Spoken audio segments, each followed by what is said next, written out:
Hey guys, it is Mike with Come the Night. Welcome to this first episode of Ask a Music Snob. Now I'm sure none of you are asking, but Mike, where's Hot Pepper Music Review? I literally told you, if you don't want to watch the video, don't watch the video. And so you did. Not that would be the only thing to stop me, but that in combination with the fact that my stomach and intestinal lining was getting ready to hand me their personal resignations, I think it was about time to stop. It's time to stop! I posted a story on Instagram with a question sticker so you can ask me any questions you want and they could be featured on these videos. I'm considering doing these every week. It might be every couple of weeks and they'll substitute the Monday video with something else. We'll see. If you want a shot at getting your questions answered in one of these videos, go ahead, follow me on Instagram. I might also do it on Twitter and Facebook, so who knows? Let's get started. Favorite thing to do outside of music? That is very difficult. To be honest, it's either going to be between drinking whiskey and video games, honestly. I do like doing outside activities a lot. I don't like doing them all the time. I definitely like staying active and everything. But man, I'm never happier than when I'm having good conversation with people over a nice glass of alcohol. I really like talking to people. Want to check some Greek rock?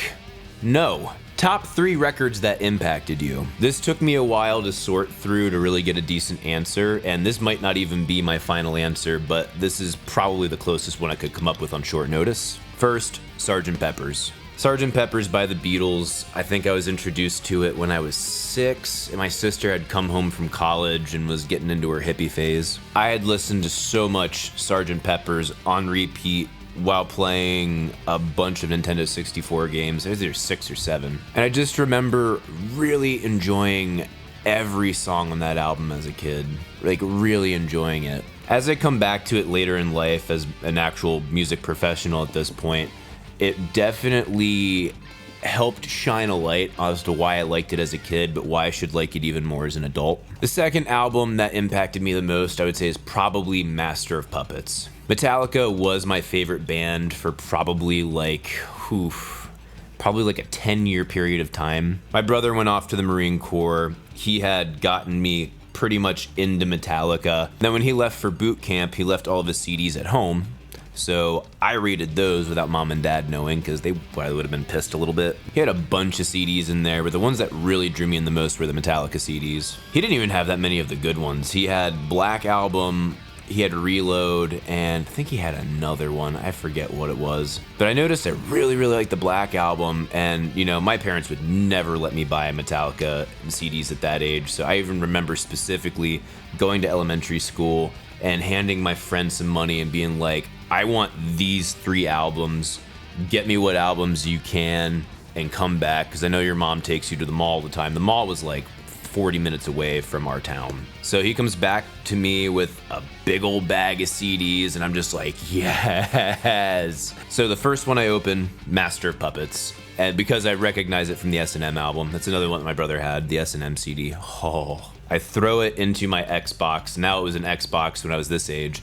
I play that son of a bitch. I'm listening to this music come through my speakers. I'm like, holy shit. This is what Metallica is, man. Like, holy shit. It blew my mind away as a kid. And that was also right around the time I started actually picking up guitar. So, yeah, that was highly impactful on my playing and what I was going to be learning. Third album would be Blackwater Park.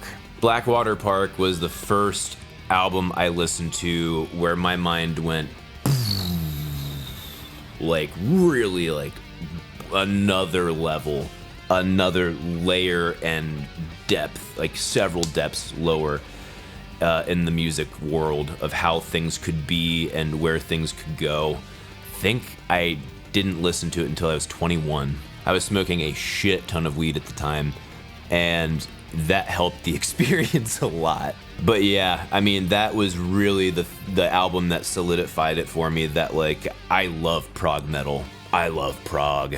And has had a dramatic impact on how I write songs and riffs. Would you rather meet/perform with Opeth or Dream Theater? That's an extremely tough decision. Perform, probably Opeth. Just because there's less chance I would embarrass myself. Meet, Dream Theater. And the reason being is because I find them to not only be interesting personalities, but like outside of music, they're also very interesting and chill people. I don't know that much about the guys in Opeth other than Mikhail Ackerfeld. But yeah, just because of like a personal note on things and the questions I would want to ask, Dream Theater. Who was your inspiration to start doing music?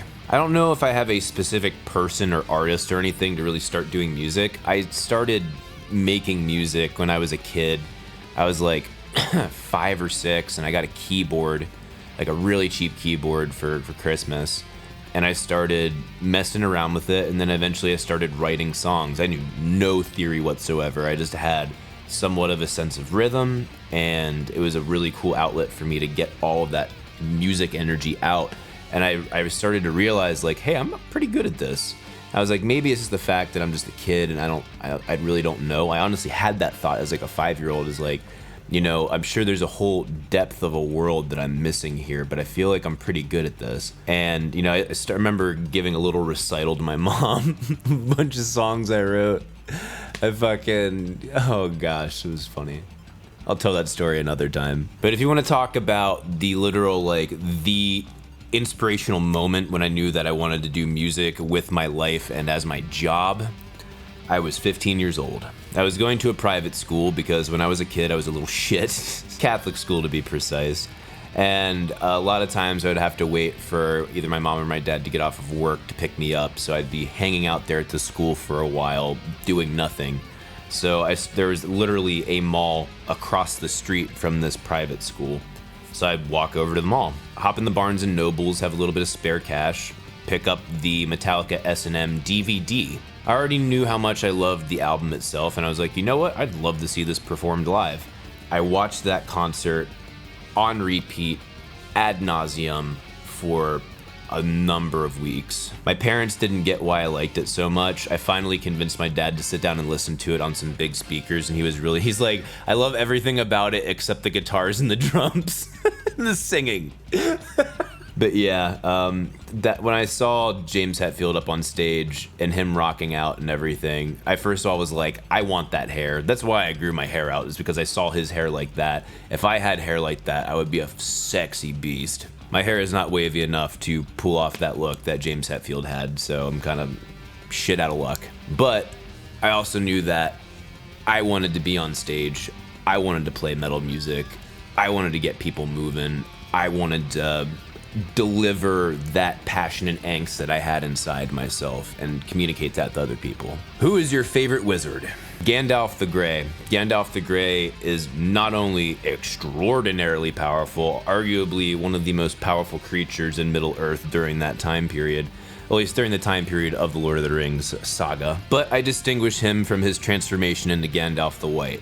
Gandalf the Grey was like a down-home, like to hang with the common folk type of dude, even though he could have been trying to rule the world. Saruman the White, I don't know how the fuck you properly pronounce it. We might go by way of the Gap of Rohan. That would take the ring too close to Isengard and Aruman. He was busy playing politics and doing power games with people and trying to pull strings in different places and trying to make a battle against Sauron while at the same time trying to team up with Sauron.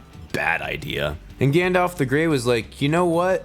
Sauron's a bad guy, but I want to go and study like the normal people and hang out with them and find out the little tiny little secrets that are hidden in plain sight. One of those secrets happened to be hobbits, but we're gonna fucking get too far off the beaten path here. When he became Gandalf the White, he became a fucking arrogant bitch. He's like, yes, I am excellent, aren't I? I don't know. He stopped being cool Gandalf and became like Jesus Gandalf, and it just kind of ruined it for me. So Gandalf the Grey. Oh, Harry Potter's overrated. Why is love such a popular topic in songs? That's a very interesting observation you have there. One, because it's an extraordinarily common experience, not only for listeners, but for the people that make the stuff. Not only that, but it's one of the strongest subject matters emotionally that you're gonna find in anyone. It's such a basic part and such an integral and important part of all people that, I mean, especially for a medium that is expressive on a very strong emotional level, that's gonna naturally come through. So I think that's one big reason. And I think another big reason is because a lot of artists are hopeless romantics. We're so bad. We are hopelessly in love all the time, and never seem to fucking find the right person. How do you get thick? 1, grab yourself a red beanie. 2, get the shorty shorts. 3, work your fupa. 4, Doritos and Mountain Dew. What do you do in your free time?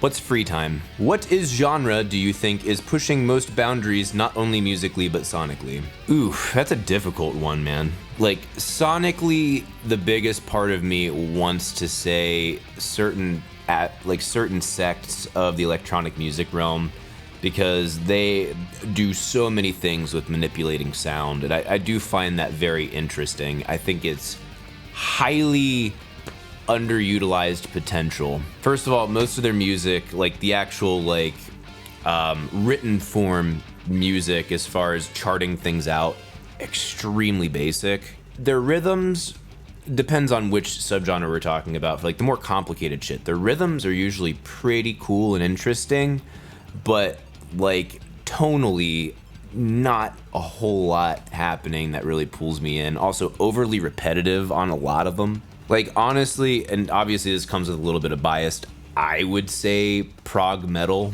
Prog metal has the advantage of being able to incorporate all genres. So you'll get aspects of electronic, you'll get aspects of folk and jazz and classical and metal and rock and funk and just fucking everything you can imagine. Especially if we're talking about the genres as a whole, I've heard way more diverse shit come out of the prog rock and prog metal community than just about anywhere else. I think the only argument you could make for some electronic music is the fact that their sounds can be so much more distinctly and minutely manipulated, and props to them for what they do. But I feel like a lot of the people that get involved there, for lack of a better term, they're stuck in 4/4/4 chords. This is not a gross generalization. This is just saying the majority of them, obviously not all of them. How does one begin to choose a name for an instrumental when it's bizarre as hell? Honestly, whatever comes to mind. There's a song that I wrote that's called Jinchuriki, because it's from Naruto or some shit. I was like, this song is just brutal. What's brutal that something that is interesting? Naruto is mildly interesting in my life right now. What's brutal in that show? Jinchuriki. How should anyone approach songwriting? What should be the main focus from the start? That's very difficult because literally everyone has a different process to songwriting. As a guitar player and mainly music-focused listener, it typically starts with a guitar riff for me. Even if that's just a basic as fuck guitar riff and everything else around it is more complicated. So how should anyone approach songwriting? You should approach it open-mindedly. I wouldn't say there's a specific place you have to start. If you grab onto a piece of inspiration, no matter where it's from, pull that thread of inspiration and see what else comes out. Keep following that thread, man, and just keep running with it, whatever feels right. What should be the main focus from the start? Making authentic art. Man, I literally have 10 more questions I wanted to go through, and I don't think I'm gonna have enough time. This was a hell of a lot of fun. Guys, I would love to do this again. If you guys want to do it again, please leave your comments over on Instagram next time I post that in my story. I think we could totally make this a regular Monday thing, at least for a while. I'm not sure. Let me know what you guys think in the comments. If you guys like this video, if you like what I do on this channel, please support me on Patreon. Patreon is the way that I keep this my job.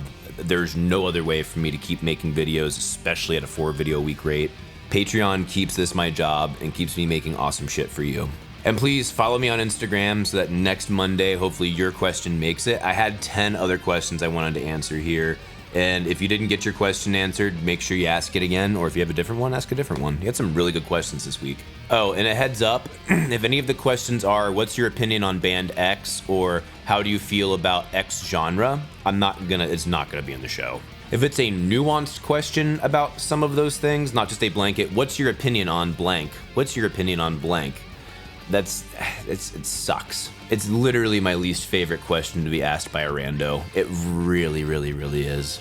If it's like, what's your opinion on hot dogs? Like, that's fun. I'll answer that. But fucking anything on what's your opinion on X band or X genre, get fucked. You're not getting your answer questioned.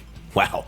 You're neither having your answer questioned or your question answered. Thank you guys so much for watching. See you in the next video. Rock on!